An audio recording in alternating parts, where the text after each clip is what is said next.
do I really need 20 different fertilizers for 20 different plants that I grow? I use the same stuff for my indoor plants and for my outdoor container garden. For pest control, I rely on...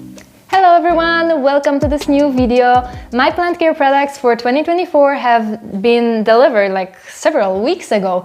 So it's about time I open these boxes and get my stuff ready for the season. So in today's video, I want to show you everything that I will use in my container garden in 2024. And right from the start, I'm gonna tell you, I keep it simple and universal. I use the same stuff for my indoor plants and for my outdoor container garden. So you will notice that my plant care, let's call it routine, is pretty minimal yet very effective because, as you could see for yourself, I grow healthy and happy plants. And I think that's also really important to share that and to show that you really don't need a lot of stuff to grow healthy and happy plants. Because sometimes, we browse those websites with plant care products and you wonder, like, do I really need 20 different fertilizers for 20 different plants that I grow? And the answer is no. All you really need is 2 fertilizers. And the rest is just like some little extra that you may or may not want to try at some point during your gardening journey. So let me show you what is my base routine and what are my little extras for this year. Okay, so let's start with this first box. So this is actually my base routine. Looks like a lot, but it's really not. It's 2 fertilizers. I just have several bottles of each because I grow a lot of plants.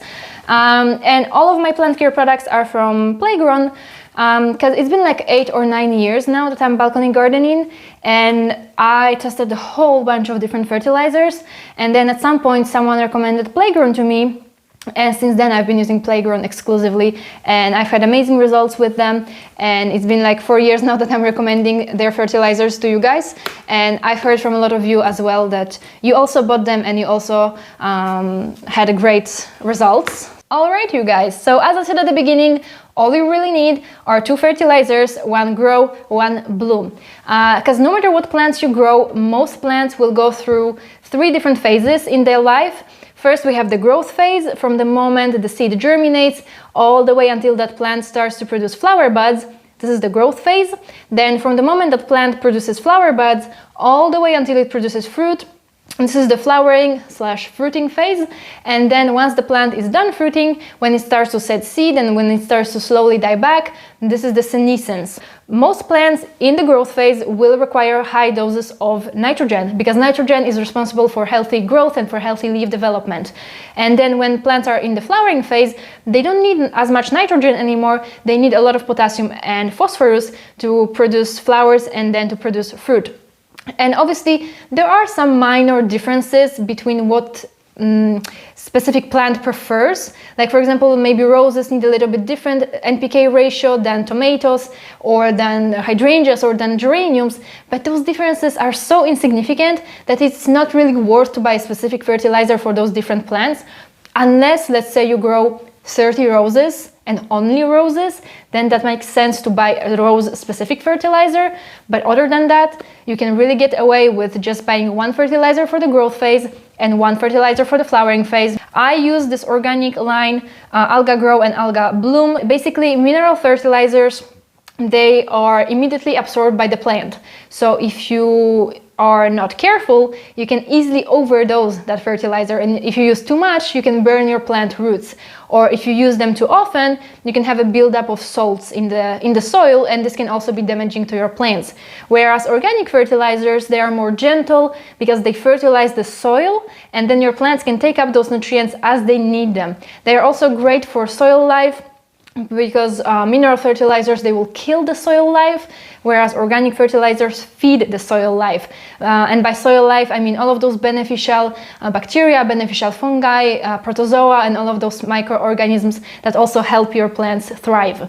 So this is what I use, and this is what I would recommend to anyone as a base, as a start to your plant care routine. Okay, and in the second box we have just a couple of extras, a few additives, a few boosters that I find really helpful and particularly useful in my container garden. So the first one is called Power Roots. I swear by this product. I found so many incredible uses for it, like at least 4 or 5 uses for this product. So this is meant to help your plants develop healthy root system. So you can use just a tiny bit for your seedlings to help them grow healthy root system. You can use it when you transplant plants because this helps to eliminate the transplant shock. But the two really incredible uses that I found, and this product is not even advertised for those things that I'm about to tell you, so this is pretty incredible because this is based on potassium and vitamins. You can use it when your plants are under attack. So for example, when you have some pest or disease problem, it's great to give your plants a potassium booster because potassium is a mineral that makes your plant stronger and tougher, so they are less likely to suffer damage caused by disease or by pests. Another use, and this is my favorite use, is for frost resistance. Potassium helps to strengthen plant tissues. It creates pressure in the plant tissues and it lowers the freezing point in the plant tissues. So it makes them less likely to suffer frost damage. But it's really important to apply it regularly so that your plants can build up that resistance. Like one-time application won't do the trick. I start to use it already early fall and I continue to use it all the way until the soil is frozen. So absolutely love it and would recommend it as an addition to any plant care routine. I'm sorry, my camera stopped recording while I was talking about this next product, so let me just quickly repeat a few words that I said. So Green Sensation is a very potent potassium and phosphorus booster, so this is something that you will use in the flowering phase. To put it simply, it gives that extra kick. So you can use it in the vegetable garden to increase the yield, but you can also use it in your ornamental garden for your ornamental plants, especially those that are heavy feeders that require a lot of nutrients. Plants like geraniums, hydrangeas, roses, clematis, or annual flowers like, for example, petunias, those plants that either put on a show or that bloom for the entire season. They can really use some extra nutrients. And let me show you a picture of my geraniums, hydrangeas, and clematis, just to give you an idea what this product is capable of doing. So as you can see, this is pretty incredible and it makes your plant bloom to their best potential. And you don't need a lot, you only need 1 milliliter per 1 liter of water. This entire bottle will last me for the entire year, and they also come in smaller bottles as well. Next, we have a teeny tiny bottle of Sugar Royal. This is a really funny product and I've experimented a lot with it. I've used it and then I didn't and then I came back, and honestly it's a game changer. So this improves the taste and aroma of your fruits and vegetables. So how it works, it contains an enhancer that makes your plant produce more resin, and resin is what makes your plant sweeter and what makes your plant taste better and smell better. And then it has amino acids that improve plant productivity. So long story short, you get more fruits and vegetables and they taste and smell way better. So I like to use it for all those little crops that I grow in my shade garden, for my blueberries, alpine strawberries and stuff like that. Okay, so normally this is all that I use, but this year there's one more product that I'm really excited to give a try. This is new on the market and it's called Power Buds. So this is biostimulant. These are fertilizers, these are additives, this is biostimulant. This is something that you will use with a base fertilizer, for example, Alga Bloom, and you use it when your plant starts to switch from that growth phase to the flowering phase, when it starts to produce flower buds. And this biostimulant will make your plant produce more flower buds and it will bloom quicker. So this is really awesome to use not only for ornamental plants, but I would say even more for food crops, because more flowers equals more vegetables or fruit, and you can really optimize and boost your food production, especially in a small space like balcony or container garden, by using a biostimulant that will make your plant produce more flower buds and essentially more food. So I am really excited to give it a try and we will see how that goes. Okay, and that's literally it. 2 base fertilizers, 3 additives, and 1 biostimulant that I'm gonna be trying for the first time this year. As you can see, I don't use any pesticides. My garden has always been and will always remain pesticide free. I want to support wildlife and pollinators in the city center, so I don't use pesticides.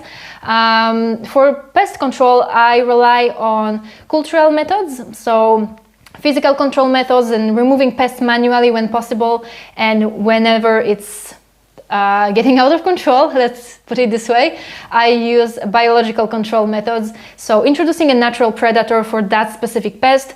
And I always say this, I don't want to sound mean by saying that, but when you educate yourself on how it works, how the pests work, and how those natural control methods work, you know, introducing natural predator to fight that specific pest, when you do it properly, it really works incredibly well. And I've been relying on that for the past 8 years. And I had all kinds of pests in my garden, really all kinds of possible pests you can imagine.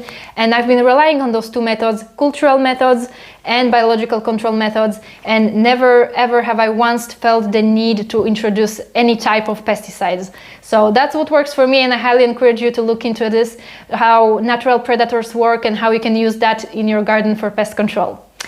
But this is gonna be it for today's video. Hope that you found some helpful informations, and maybe you will wanna give a try to some of these products. I highly recommend them.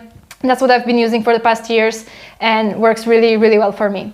So thank you so much for joining me today, and we will see each other in the next video. Bye!